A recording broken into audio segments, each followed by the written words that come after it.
শুধুমাত্র আবহাওয়ার গরম নয়, নতুন যারা ক্ষমতায় এসেছে, মজলুম যারা জালিম হয়েছে, ভারতের নির্দেশে দেশকে গরম করতে চাইছে, মেনে নেব না ইনশাআল্লাহ।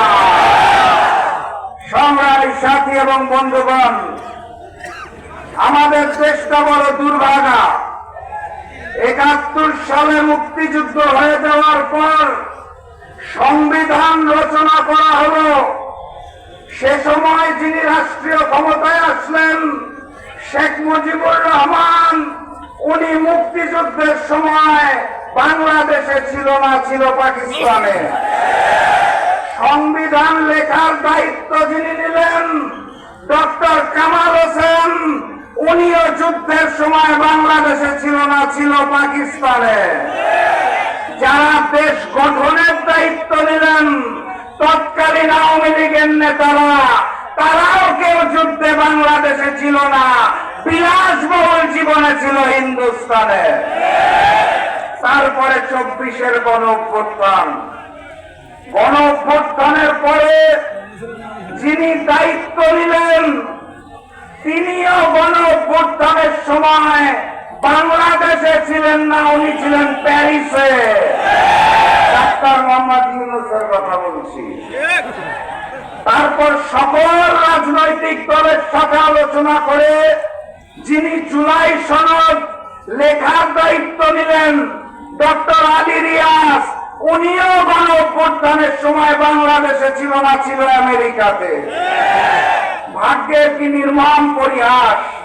সেই জুলাই সনদ বাস্তবায়নের জন্য যারা দায়িত্ব গ্রহণ করলো ম্যানেজ ভোটের মাধ্যমে, সেই ম্যানেজ ভোটের প্রধানমন্ত্রী জুলাই গণ অভ্যুত্থানে বাংলাদেশে ছিল না, ছিল লন্ডনে। আরেকজন যিনি প্রক্সি প্রধানমন্ত্রী হয়েছেন, সকল বিষয়ে যার নখদর্পণে, উনিও জুলাই গণ অভ্যুত্থানে বাংলাদেশে ছিল না, ছিল শিলংয়ে। এই কারণে তারা জুলাইয়ের মর্ম অনুভব করতে পারে না। জুলাই আপনারা বুঝবেন কিভাবে? জুলাই যদি অনুভব করতে চান তাহলে ওই জুলাই শহীদের মায়ের চোখে চোখ রেখে জিজ্ঞাসা করুন জুলাই কি জেনে। জুলাই বুঝতে চাইলে জুলাই শহীদ পরিবারের পিতা এবং ভাই বোনকে জিজ্ঞেস করুন জুলাই কি জেনে। জুলাইকে অনুভব করতে চাইলে সেদিনের জুলাই যোদ্ধাদের থেকে জিজ্ঞেস করুন জুলাই কে জেনে।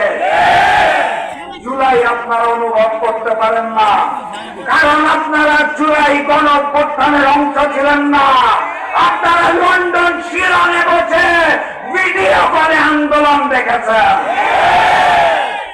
জুলাই কি জিনিস সেটা জানতে হইলে আমাদেরকে জিজ্ঞাসা করুন, আমরা উত্তর দিয়ে দিব আপনাদের ইনশাআল্লাহ।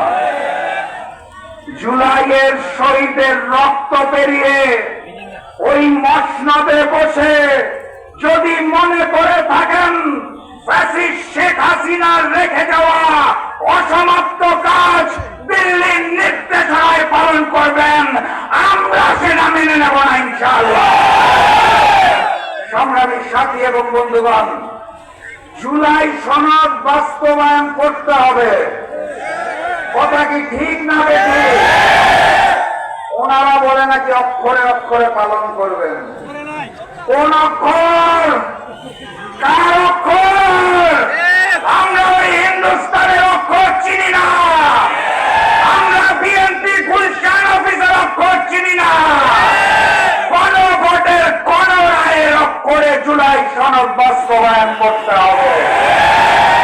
তার জন্য যেই অনিবার্য বিপ্লব আসতে যাচ্ছে সেই বিপ্লবকে সফল করতে হবে। প্রস্তুত আছেন? বিপ্লব হবে, রক্ত দিব, জুলাই সনদ বাস্তবায়ন করে ছাড়বো ইনশাআল্লাহ। আপনাদের এলাকার নামটা বড় সুন্দর, ময়মনসিংহ। সিংহ, যেই অঞ্চলে সব সিংহরা বসবাস করে, সিংহের মতো গর্জন দিতে হবে। আর আপনাদের একটা মজার কথা বলতে চাই, ময়মনসিংহ সিংহ বাহিনীকে